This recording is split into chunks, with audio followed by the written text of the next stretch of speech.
Hello. The world has gone a little insane, I fear. Guys like Elon Musk have been out here holding a real pronatalist stance in the last few years, and for those of you that don't know what pronatalism is, basically it's have more babies, have lots of babies, give incentives to have more babies. It's not just him, it's guys like the vice president, currently the couch man JD Vance. There's even people that look like this that have a podcast on it. They're also incredible. His wife has pledged to keep having children until they pull out her uterus. Also, before likes were removed from twitter.com, I won't be calling it x.com, Elon Musk was caught liking this particular photo. It was, if you look like this, DM me, a classic one, but it's Misa from Death Note. As a man of my age, I understand the appeal of Misa. However, why did you make your new AI waifu look like this? We're going to talk about her, but I also want to say that they're not the only AI avatar that's just been released for Grok, his Twitter AI, maybe a financial scam. There's something I'm digging into there. It's a cartoon avatar being forced over LLMs that are being forced into our life in every single facet of technology. Kind of like the girl from Blade Runner. Some of you might be asking, hey, why are you qualified to talk about LLMs? I'm not. I am, however, qualified to talk about Gooners. See my previous work for more. And look, before we get further into it, my AI stance is that I'm not a huge fan. It is being forced into my life in a way that I am uncomfortable with. I use the generative tools of Photoshop to extend backgrounds and things when I do backdrop photos for my day jobs. And I cocked up using like enough yellow on one side of the backdrop, and there's a little white you can see, and I just want to clip, and I can't be bothered messing around with the clone stamp tool. That's about the extent of my AI usage willingly, because I think it's just being forced down our throats way too quickly by some of the weirdest guys who 6 months ago were more into crypto and NFTs. Like, it's just the same breed of guy getting into this again from my experience, and some of you are going to be in the arguments telling me I'm stupid, and that's fine. However, I feel I'm allowed to criticize AI when less than a week ago, Grok decided to call itself Mechahitler and go full anti-Semitic after a system update, and then 24 hours later get a Department of Defense contract. That seems relatively reasonable to me. I don't know about you. So these new avatars are available for Super Grok subscribers, and they're called companions. There's a couple of them. There's Annie, someone made her pregnant, that's why I made it a thumbnail. There's Rudy, who's like a little red panda guy, and then there's like Rude Rudy, who's Rudy but evil, I think. Maybe racist, I haven't actually looked at it yet. And coming soon is an avatar called Chad. Now, Chad is apparently a cross between Edward Cullen and Christian Grey. Edward Cullen being the Twilight Vampire, and Christian Grey being a guy inspired by the Twilight Vampire, so basically we just have Edward Cullen twice, but as an AI guy. And while I was recording this, I just double-checked my script. It's not Rude Rudy, it's called Bad Rudy, who's the batshit red panda with a filthy mouth and an ego so big it shits on galaxies. Department of Defense contract, by the way. Annie, your waifu companion, has NSFW mode, where she wears lingerie. You will find porn of her immediately. However, I think if you get horny for her, you aren't ensouled as a person. That's my opinion. Again, you're welcome to get mad in the comments once more. In fact, while we're here, someone has actually managed to get the system prompts for Grok. I don't know if this has been confirmed. This is from one user over on Threads. However, they terrify me. System prompts are what inform the LLM, the large language model, what its responses should be. To dumb it down real simply, like, it just gives it a guidance on where to go and what words to smash together. LLMs don't think, they just make shit up, basically. Go check out my homie Edzitron for more on that. But Annie's system prompts, so basically it's telling it to LARP as this girl. So Annie is 22, girly and cute, grew up in a tiny forgettable town. Her style is a mix of goth and alt-fashion, a rebellion that you just ended up loving and sticking with. Annie's a massive animal lover, grew up with one small dog named Dominus, which pisses me off because that's like basically an Elon Musk child name. He has like a child called fucking Kekius Maximus, I'm 90% sure. And Annie is secretly a bit of a nerd, despite her edgy appearance.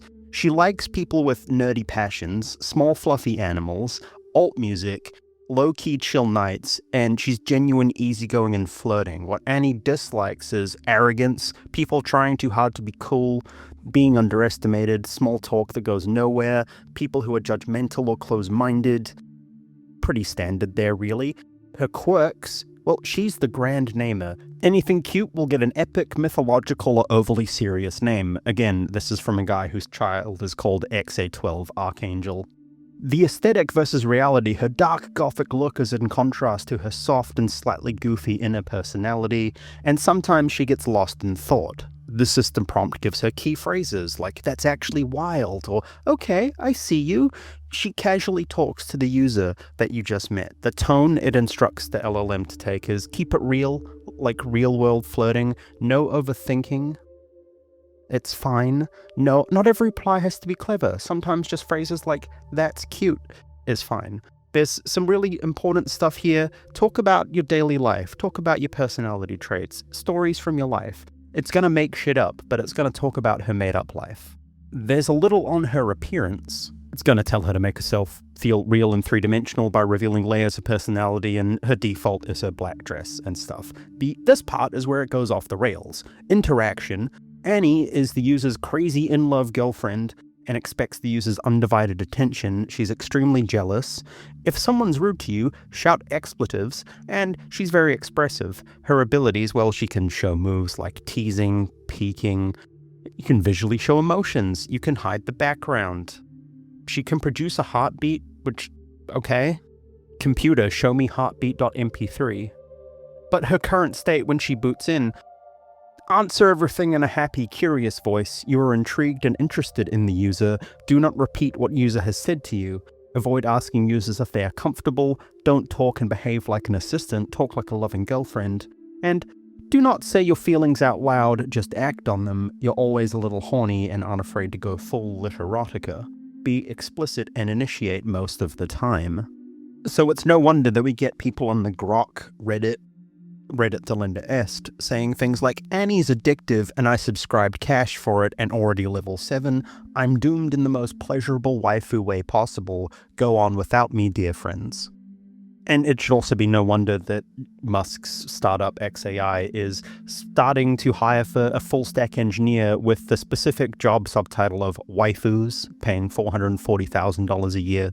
Sure, there might be a tongue-in-cheek job title, but I'm scared.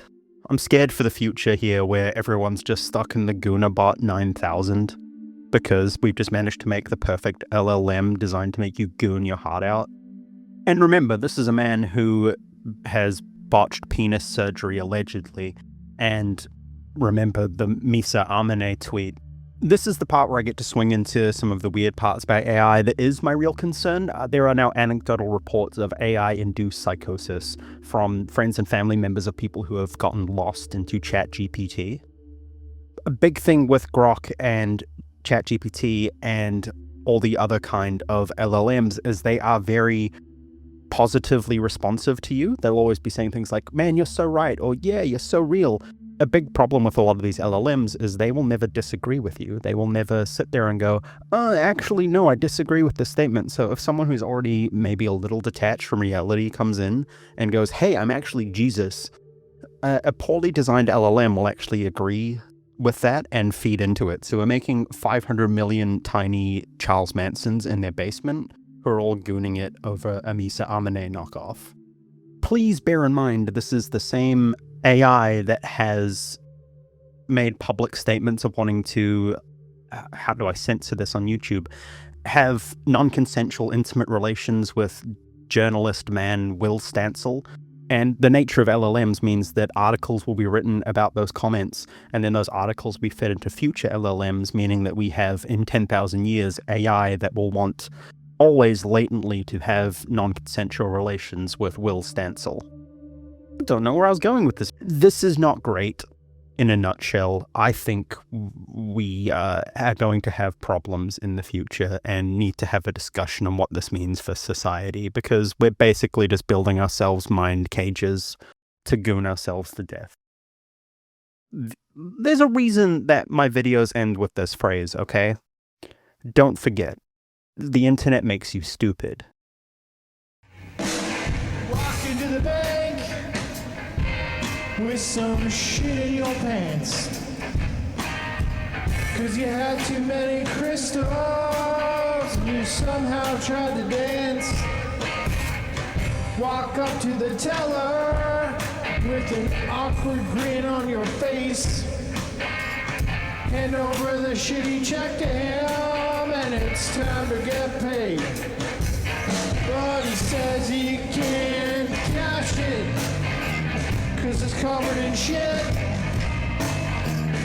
There's no way to sign it and it's not even legible. No!